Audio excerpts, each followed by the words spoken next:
إلى حضرة المصطفى محمد صلى الله عليه وسلم. أصحابه التابعين ثم إلى أرواح والدين مشايخنا الفاتحة. أعوذ بالله من الشيطان الرجيم. بسم الله الرحمن الرحيم. الحمد لله رب العالمين الرحمن الرحيم مالك يوم الدين إياك نعبد وإياك نستعين اهدنا الصراط المستقيم صراط الذين أنعمت عليهم غير المغضوب عليهم ولا الضالين آمين. أعوذ بالله من الشيطان الرجيم. بسم الله الرحمن الرحيم. الحمد لله رب العالمين والصلاة والسلام على سيد المرسلين وإمام المتقين وعلى آله وصحبه أجمعين. سبحانك لا علم لنا إلا ما علمتنا إنك أنت العليم الحكيم ولا حول ولا قوة إلا بالله العلي العظيم. رب اشرح لي صدري ويسر لي أمري واحلل عقدة من لساني يفقه قولي أما بعد. Alhamdulillah dapat kita bertemu lagi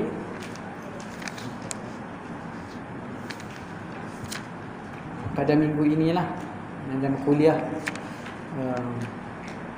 kuliah kita, iaitu pada pengajian kitab Fadilatul Faraid. InsyaAllah kita sambung pada muka surat ke 3, iaitu pada muka surat kedua kan. Nanti pada ayat mana?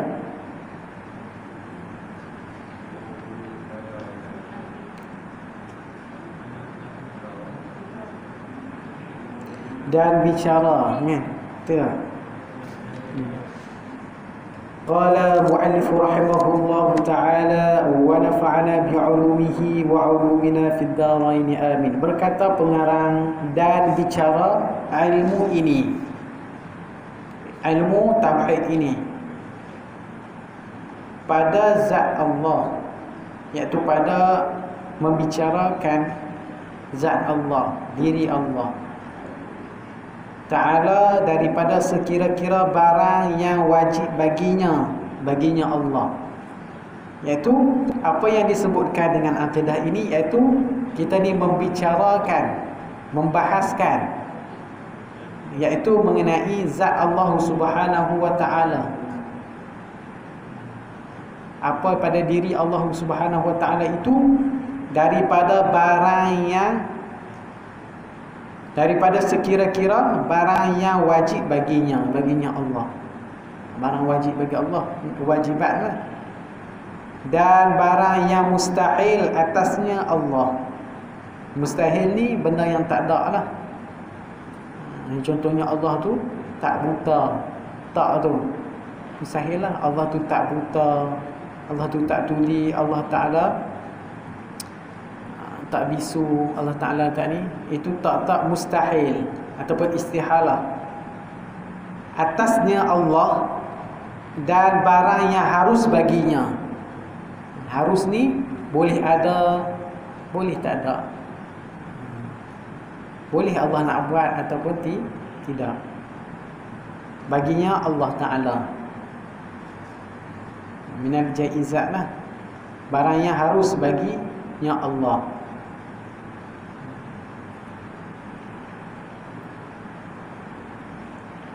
Barang yang wajib baginya Allah ada berapa? 2 sifat Allah, 20 yang wajib bagi Allah Ta'ala. Wujud, qidam, baqa, mukhalafatuhu lil hawadis, qiyamuhu binafsi ila akhir. Dan barang yang mustahil, lawan baginya, lawan bagi yang 20 tu lah. Sifat 20 tu benda yang tak ada, yang mustahil ataupun istihalatul mustahilat, atasnya Allah. dan barang yang harus baginya Allah. Harus baginya Allah, mengadakan sesuatu ataupun meniadakannya, sebab harus bagi Allah. Dan pada segala Rasul demikian jua. Bagi Rasul, sifat yang wajib bagi Rasul ada berapa? 4. Siddiq, amanah, tabligh, fatanah.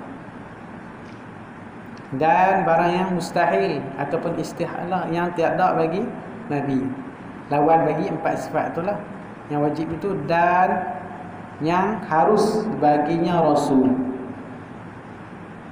Yang harus baginya Rasul, Rasul ini bersifat basyariyah, bersifat ini sifat kemanusiaan. Itu sifat basyariyah yang harusnya bagi Nabi. Nabi makan, Nabi minum, berkahwin, sifat manusia kan. Dan pada segala barang yang didatangkan dia oleh Rasul, segala barang yang didatangkan, dibawakan dia oleh Rasul. Apa yang Rasulullah bawa? Bima ja'a bihi Rasulullah sallallahu alaihi wasallam, seperti hari kiamat dan lainnya. Hari kiamat, syurga, neraka, azab siksa, kubur dan sebagainya. Itu apa yang dibawa oleh Rasul, segala apa yang bima ja'a bihi Rasulullah sallallahu alaihi wasallam. Kita kena yakin, kita kena i'tiqad, yakin sungguh, yakin putus orang kata dengan apa yang dibawa oleh Rasulullah sallallahu alaihi wasallam kepada kita.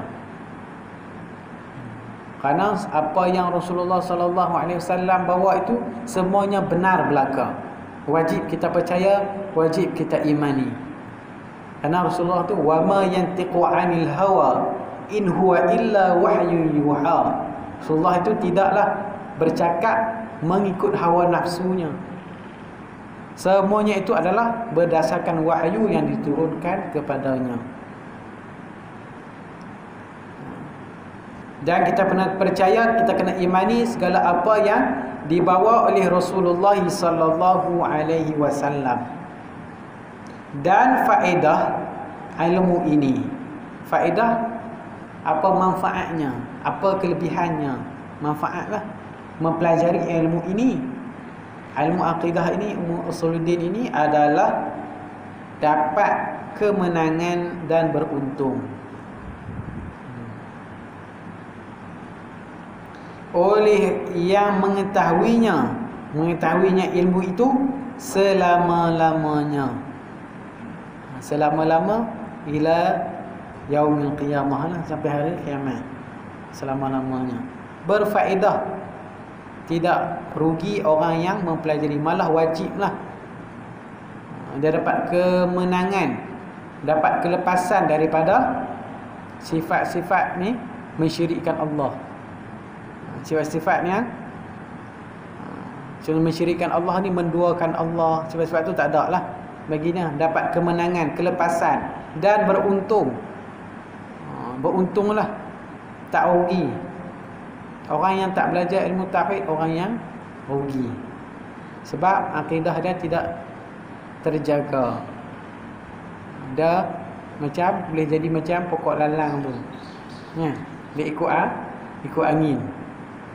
Angin main belah kiri tapi belah kiri, angin main belah kanan tapi belah kanan. Jadi orang tak iman pokok lalang, ikut je, ikut angin bertiup. Tapi orang yang belajar akidah, faham akidah, maka dia tidak akan tersesat. Dia akan ikut berpandukan apa? Berpandukan Al-Quran dan As-Sunnah.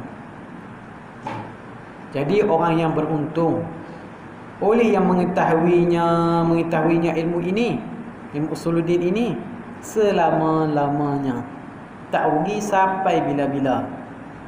Dan agama itu Apa yang disebutkan dengan agama itu, ad-din itu ibarat daripada perhimpunan ataupun pengetahuan ilmu daripada perhimpunan segala hukum yang dihantarkan dia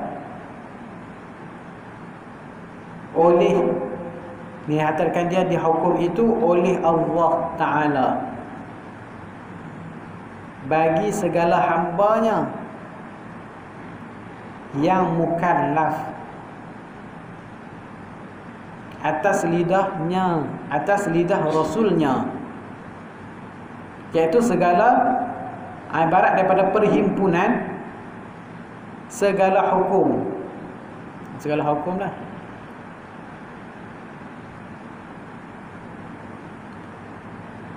Yang dihantarkan dia hukum itu oleh Allah Ta'ala bagi segala hambanya yang mukallaf, ataupun khitabullah al-muta'alliq bi af'alil mukallafin, yang bagi segala hambanya Allah yang mukallaf. Mukallaf ni orang yang berakal, orang yang baligh, cukup umur, mukallaf lah. Orang Islam yang baligh, berakal, atas lidah Rasulnya Allah, iaitu Nabi Muhammad SAW, yang membawa akan mereka itu kepada kebajikan yang kekal, iaitu yang membawa kepada kebajikan, keuntungan yang kekal.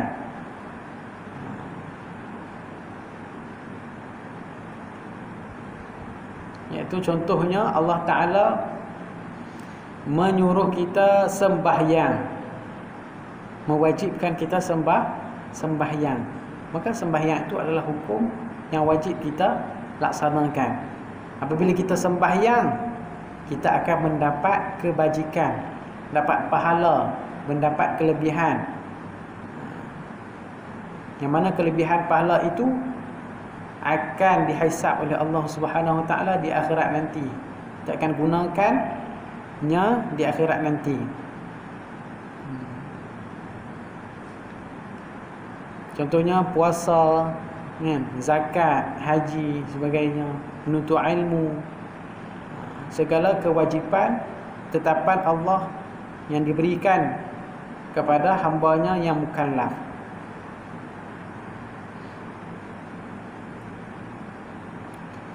Yang membawa akan mereka itu kepada kebajikan yang kekal. Yang kekal lah, bukan kata kebajikan yang sat, untung sat. Kalau berniaga tu, kita untung lah. Itu untung di dunia, mungkin untung sat. Kalau untung di dunia, untung yang sementara. Kalau untung yang di akhirat, yang berkenaan dengan agama, yang akhirat, dia akan kekal selama-lamanya, kekal sampai akhirat lah. Contohnya kita mengaji, menuntut ilmu, pahala kita mengaji ni sampai akhirat lah, kekal. Sedikit kebajikan yang kita buat tu, besar pahalanya. Contoh, ada ulama kata, sekiranya kita diberi nikmat oleh Allah Subhanahu Wa Taala, diberikan dunia dan seisinya, kemudian kita mengucapkan Alhamdulillah, pahala Alhamdulillah itu lebih baik daripada dunia dan seisinya. Kita ucapan kita tu, sebab pahalanya tu kekal, Alhamdulillah itu. Tapi dunia dan seisinya itu akan musnah dan binasa. Jadi pahala kebajikan itu kekal sampai hari akhirat. Kita akan gunakan, Allah akan hisab amalan kita tu. Dia tengok banyak mana pahala kita, banyak mana dosa kita. Dan segala tanda agama itu ada 4. Segala tanda agama itu ada 4 perkaranya. Ada 4 tanda kata orang tu beragama. Tanda dia ni ada agama lah. beragama.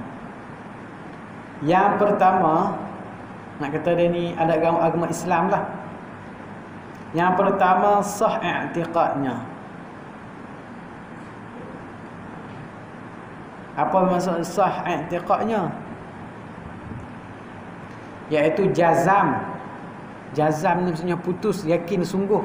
I'tiqad di dalam hati itu dengan barang yang di'tiqadkan dia oleh ahli sunnah. I'tiqad dia tu sah, i'tiqad dia benar, i'tiqad dia tu.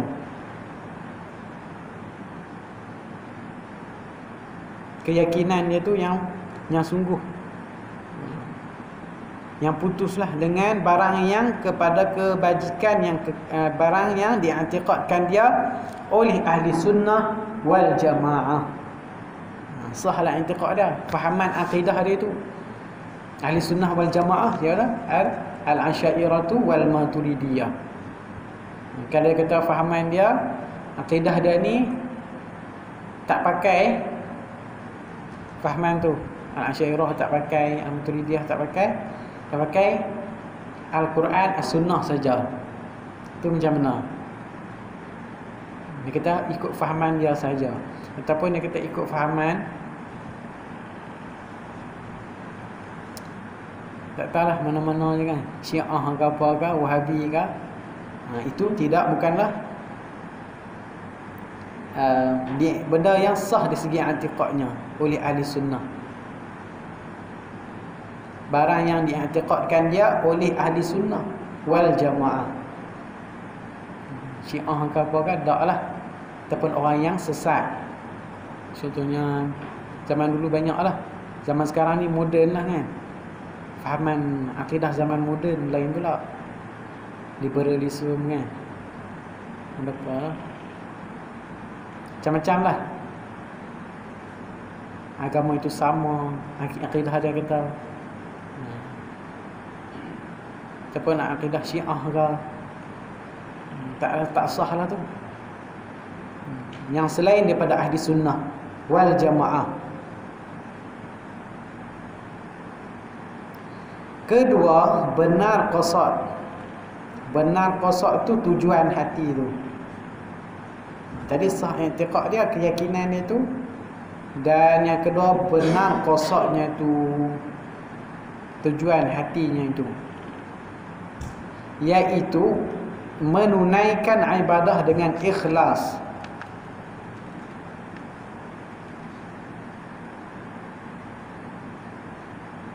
Atau menunaikan ibadah dengan ikhlas. Ikhlas niat bagi Allah Ta'ala dengan bahawa tiada disekutukan pada ibadah itu akan yang lain daripada Allah Ta'ala. فَمَنْ كَانَ يَرْجُو لِقَاءَ رَبِّهِ فَلْيَعْمَلْ عَمَلًا صَالِحًا وَلَا يُشْرِكْ بِعِبَادَةِ رَبِّهِ أَحَدًا. Iaitu ikhlas, iaitu niat dia tu ikhlas kepada Allah Subhanahu wa Ta'ala. Tiada disekutukan baginya, tiada disekutukan pada ibadah itu akan yang lain selain daripada Allah Ta'ala. Segala ibadahnya, segala amal ibadah yang dilakukannya itu betul-betul niat ikhlas kerana Allah Subhanahu wa Ta'ala. Kerana ulama kata, kalau nak diterima amalan itu mestilah yang akhlas wa aswab wa akhlas, mestilah yang benar ibadahnya itu. Maksudnya dari segi cukup rukun dan syaratnya,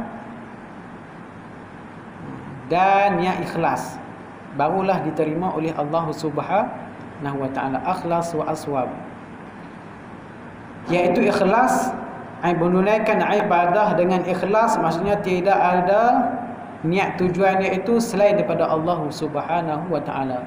Bukan untuk dunia, bukan untuk wanita ke, bukan untuk harta ke, bukan. firman Allah Subhanahu wa taala, faman kana yarju liqa'a rabbih falyamal 'amalan salihan. Barang siapa yang berharap untuk bertemu Tuhannya, maka hendaklah dia beramal soleh. Dan janganlah mensyirikkan pada beribadah kepada Tuhannya itu dengan sesuatu pun. Janganlah mensyirikkan, menduakan dalam ibadah kita tu selain daripada Allah Subhanahu wa ta'ala.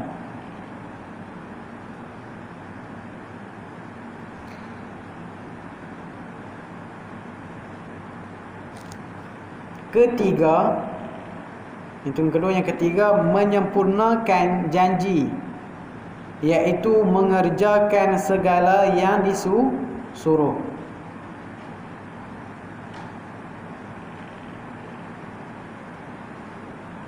Iaitu imtithalu awamirihi, iaitu melaksanakan segala apa yang disuruh oleh Allah Subhanahu wa ta'ala.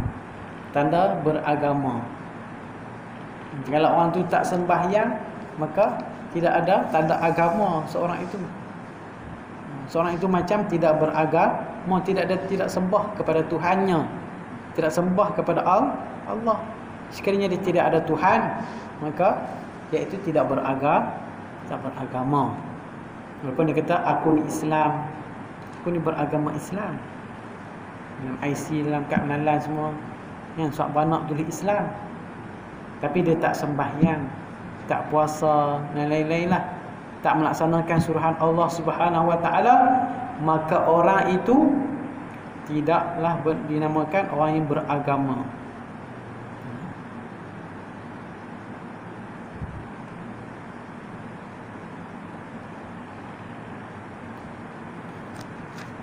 Iaitu dengan mengerjakan, menyempurnakan janji, iaitu dengan mengerjakan segala yang disuruh oleh Allah Subhanahu wa ta'ala.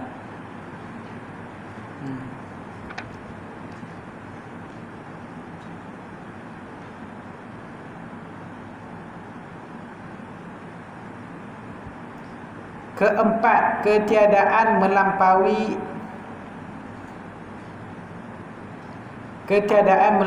apa ni? Singkat ataupun iaitu meninggalkan segala yang dilarangkan, iaitu hendaklah dia meninggalkan segala yang dilarangkan, iaitu melampaui batas, melampaui sekatan hadnya, tidak melampaui batasnya, iaitu meninggalkan segala yang dilarangnya.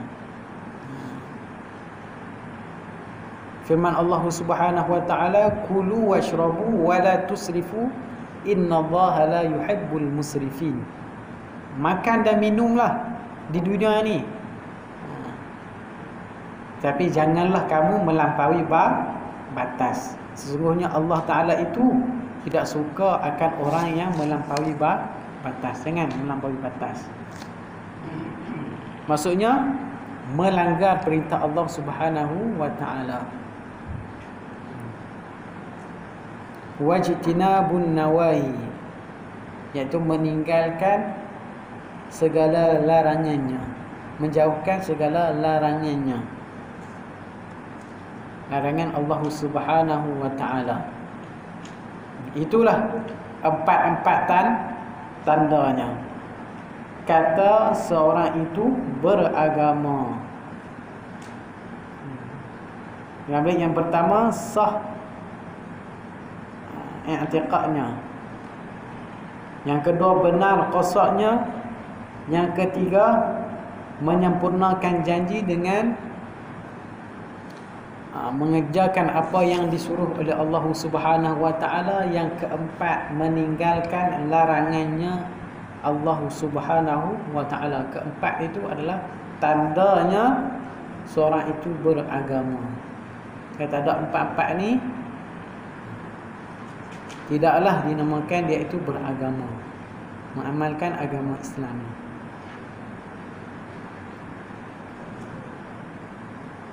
dan melengkapi agama itu atas 3 perkara. Nak kata agama itu, Islam itu terdiri daripada 3 perkara, 3 tonggak utama, iaitu Islam dan iman, dan yang ketiga adalah ihsan. Seperti mana hadis Jibril, ma huwal Islam, ma huwal iman, ma huwal ihsan. Malaikat Jibril tanya Nabi Muhammad sallallahu alaihi wasallam. Malaikat berpakaian bersih, putih bersih. Seorang lelaki menyerupai seorang lelaki datang kepada Nabi, masuk dan duduk dekat dengan Nabi, berlaga lututnya dan bertanya kepada Nabi, ma huwal Islam, ma huwal iman, ma huwal Islam. Nabi beritahu, anta syahada an la ilaha illallah wa anna muhammadar rasulullah ila akhiri. Kemudian dia kata saddaqta, benar. Sahabat pun tengok kata, siapa dia ni kan, tanya orang dia pula kata benar. Tak apalah. Lepas tu tanya pula soalan kedua, ma huwal, tadi ma huwal iman kan. Pertama Islam dulu, iman. Benar jawablah Nabi Muhammad kan.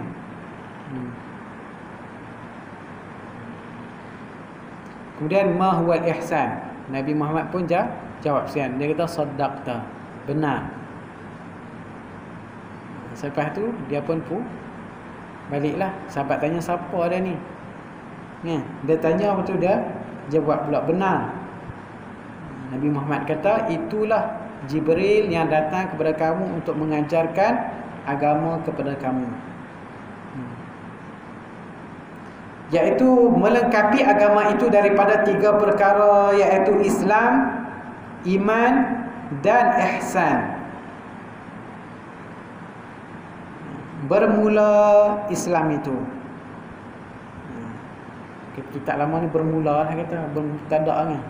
Islam, bermula Islam itu, iaitu apa yang dinamakan dengan Islam,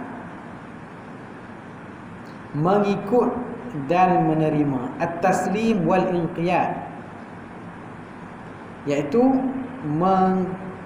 mengikut dan menerima oleh zahir seseorang akan barang yang mendatangkan dengan dia, atau barang yang didatangkan oleh Nabi Muhammad sallallahu alaihi wasallam, daripada segala barang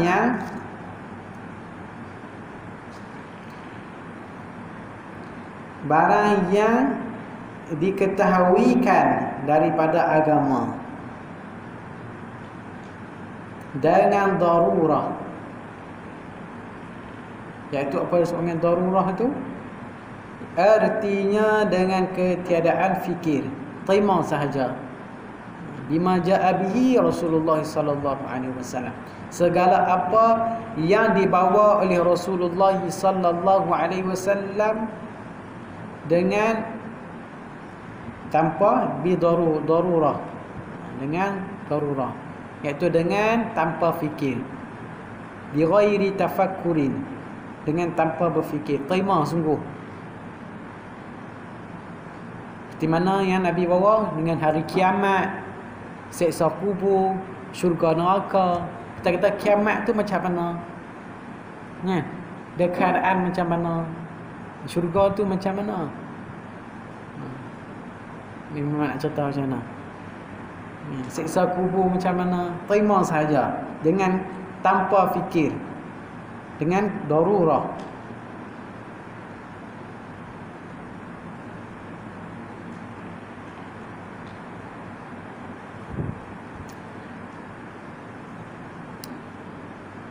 Dan bicara seperti 2 kalimah syahadah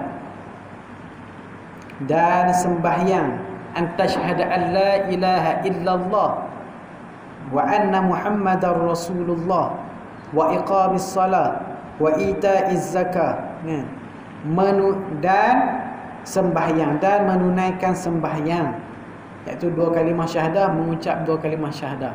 Asyhadu an la ilaha illallah wa asyhadu anna Muhammadar Rasulullah. Siapa orang yang kafir yang nak masuk Islam, dia wajib mengucap dua kalimah syahadah dulu. Sebut dengan lidahnya itu nak masuk Islam.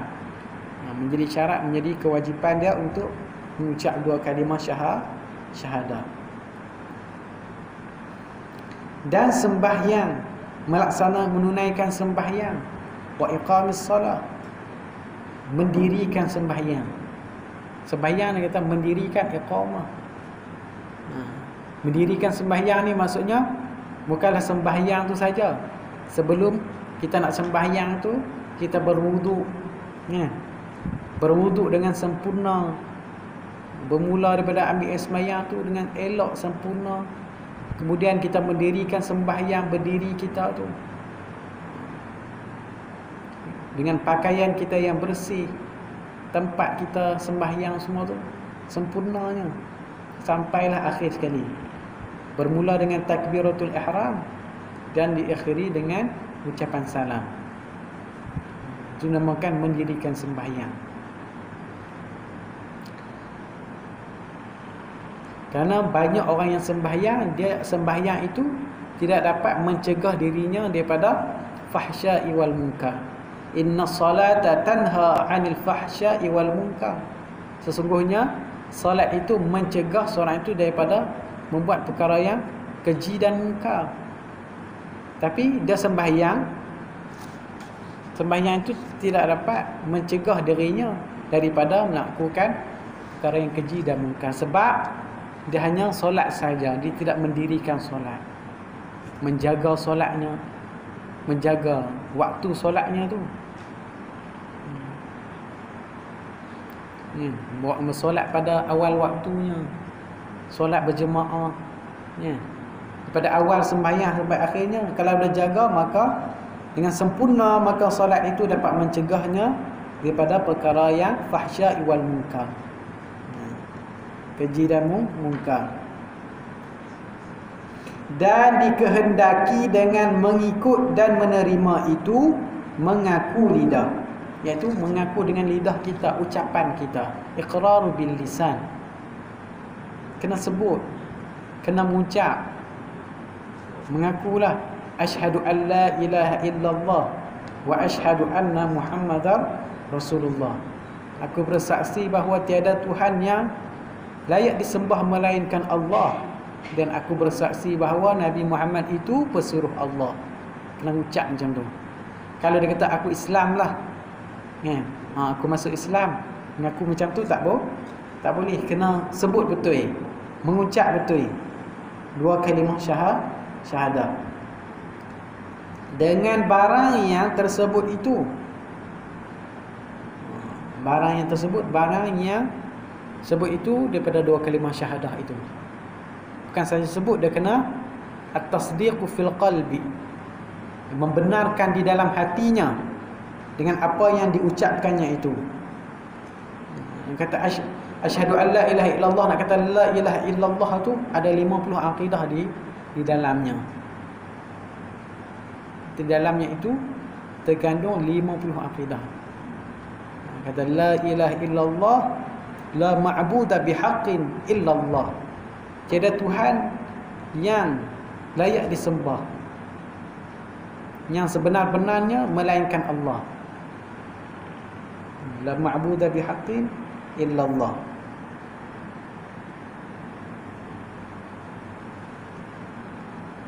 Dan tiada menolakkan dia dengan barang itulah, barang yang tersebut itu.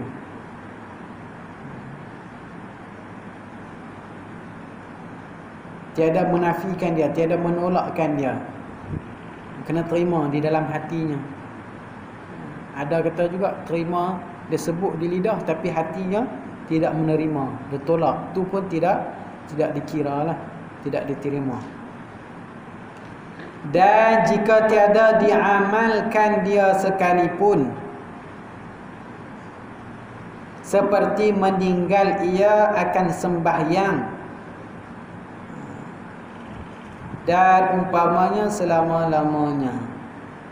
Nak kata orang tu Islam itu, dia mengucap dua kalimah syahadah, sebut dengan lidahnya, membenarkan yakin di dalam hatinya, walaupun dia tidak mengamalkannya. Mengamalkan suruhan agama itu dia namakan Islam juga. Contohnya dia mengucap dua kalimah syahadah, yakin dalam hatinya, tapi dia tidak sembahyang, tak puasa, zakat sebagainya, tak menuntut ilmu, tak mengaji fardu ain. Adakah dia dinamakan Islam ataupun kafir? Dia juga dinamakan orang Islam sebab dia beriman, yakin, i'tiqad dia tu di dalam hatinya tu. Sebab tu dinamakan orang Islam. Bukan orang beriman lagi, orang Islam. Sebab dia mengucap dua kalimah syahadah. Orang yang mengucap, benar dia yakin di dalam hatinya apa yang disebutkannya itu, maka dia Islam lah. Senang je nak masuk Islam ni. Nak jadi orang Islam cukup senang. Tapi nak orang yang beriman belum tentu nak jadi orang yang beriman. Sebab tu orang Arab Badui zaman dulu masuk agama Islam mengucaplah. Mengucap asyhadu an la ilaha illallah wa asyhadu anna Muhammadar Rasulullah. Dia kata kepada Rasulullah, qad amanna. Dia kata kami telah beriman. Rasulullah kata bukan. La qad aslamna. Katakanlah kami telah Islam, bukan beriman lagi, baru Islam. Beriman apabila dia mengamalkan segala apa yang disuruh oleh Allah, meninggalkan larangannya, barulah dinamakan orang yang beriman. Tapi kalau kita mengucap saja, yakin hati kita tu, tadi dinamakan orang Islam. Walaupun dia tidak mengerjakan, tidak mengamalkan mengamalkan agama tersebut, seperti meninggalkan ia akan sembahyang, walaupun dia tidak sembahyang. Dan umpamanya macam-macam lagi lah suruhan agama dia tidak buat. Puasanya, zakatnya, mengaji fardu ainnya, macam-macam lagi lah selama-lamanya. Walaupun dia terus tak sembahyang sampai dia mati, teruklah ni Islam lah. Ada orang macam ni, adalah berlambak kan, jadi minum arak, berzina kan, macam-macam lah maksiat ni nak buat, jauh daripada agama. Tapi Islam tak? Islam pada namanya, tapi dia dah dihukumkan Islam lah. Tapi dia belum beriman, tidak beriman. Kalau dia mati, maka dia kena siksa. Sekadar dosanya itu, dimasukkan ke dalam neraka. Sekadar disiksa, sekadar dosanya itu, sampai habis dosanya itu. Berapa ribu tahun, wallahu a'lam. Sekadar dosanya, lepas tu barulah masuk syurga last sekali. Habis dia punya siksaannya tu. Siksaannya tu bukanlah sat saja. Masuk neraka tu bukanlah sehari ataupun 5 minit kan, sat saja, bukan. Perbandingan api di dunia dengan api akhirat tidaklah sama. Api di dunia ni dah cuci dah, dicuci dengan 70 lautan tu, tak ingat berapa lah. Dicuci berapa kali. Pernah ni nak bawa sebesar biji mancis tau. Biji sawi tu, mancis tu, sikit je nak omai ke dunia, hancurlah dulu di dunia ni kalau omai sebesar itu daripada api neraka. Daripada api yang di dunia ni, asal dia nak main pada neraka itu, dibersih, dicucinya dengan 7 kali 70 lautan, tak ingat, kurang kot, barulah kita boleh guna api tu. Mula api yang daripada hitam tu, api neraka tu, sampailah dia jadi warna yang kita guna sekarang ni. Bukanlah ambil direct daripada api neraka. Tu pun kita rasa pun dah panas dah. Cuba kita test. Cucuh di tangan kita pun tak tahan dah. Walaupun seminit. Ya, kita pernah ada buat kajian ke apa ke. Ya. Duduk di dalam api. Ya. Terpasang api apa tu? Dengan naik api tu, terjun di dalam api tu 5 minit. Tengok apa jadi. Kita keluar. Kita tak keluar dah. Duduk dalam api terus. Pasal apa? Dah terbakar habis dah. Itu baru api di dunia. Dah habis dah asapnya. Masuk api akhirat ni, wallah lagilah dah dahsyat. Tak ada tapis dah. Terus api yang neraka dulu dah, yang 1000 kali, beribu kali ganda besarnya, panasnya daripada api dunia ni. Sat pun dah tak boleh dah. Janganlah kita berniat siapa pun tak mau masuk neraka, tapi amalan dia tu, perbuatan dia itu yang menampakkan dia tu macam nak masuk neraka. Tapi dia juga dinamakan orang Islam, dihukumkan sebagai orang Islam juga.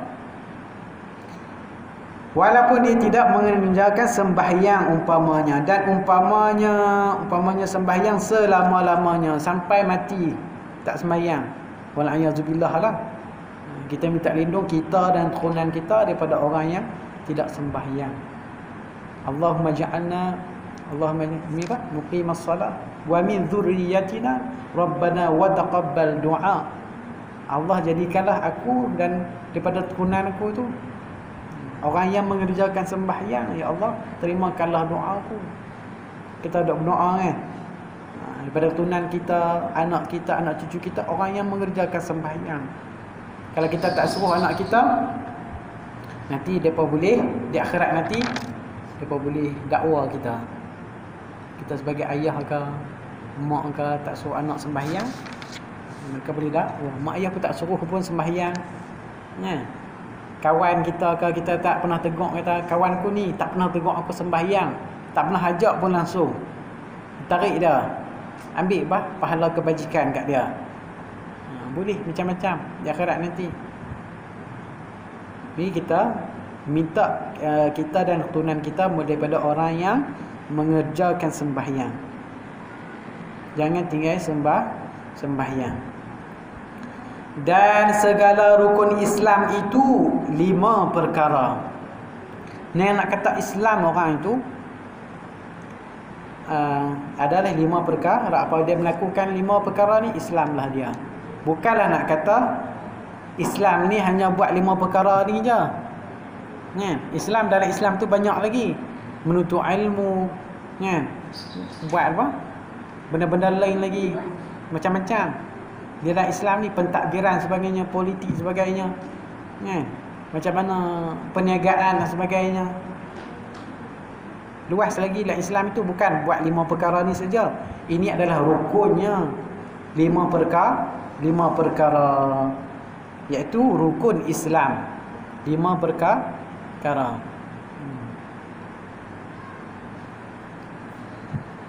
Yang pertama adalah bersaksi, an tashhada an la ilaha illallah wa anna Muhammadar Rasulullah, iaitu bersaksi bahawa tiada Tuhan yang disembah melainkan Allah,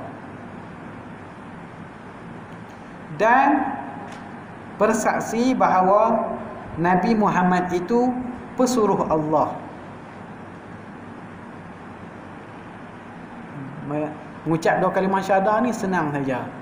Asyhadu an la ilaha illallah wa asyhadu anna Muhammadar Rasulullah. Ada orang kata, ulama kata, tak sebut dalam bahasa Arab pun tak apa, ikut bahasa dia lah. Dah bahasa Melayu tak reti, bahasa Arab langsung ucap pun tak reti. Nak kata ada orang apa, tak, yang teruk lah nak kata, siapa yang mengucap pun tak reti. Kata nak angkat nikah tu, Kan? Imam kata mengucap Ustaz. Mengucap pun dia kata duk ash lagi kan. Ash sampai dia kena hajak tu. Masa nak nikah baru nak mengucap. Selama hidup dia tak pernah mengucap ke. Di dalam sembahyang pun ada mengucap tahiyat kita tu. Mungkin dia orang yang tak sembahyang. Kalau nak mengucap pun tak kerti, imam kena hajak balik. Ash. So asyhadu an la ilaha illallah. Tak boleh nak sebut. Lupa dah kata. Boleh lupa boleh lupa syahadah itu. Adakah dia dinamakan orang Islam kalau dia lupa syahadah? Islam ke tak? Lupa syahadah, mengucap pun lupa. Dia ni dikatakan orang Islam ke tak? Orang Islam jugalah. Walaupun lupa ucap tu. Mungkin mengucap bahasa Melayu ke, tapi dia orang yang fasik lah. Orang yang selalu buat dosa semua kan. Tapi mengucap pun lupa. Iaitu an tashhada an la ilaha illallah wa anna Muhammadar Rasulullah. Iaitu bersaksi bahawa tiada Tuhan yang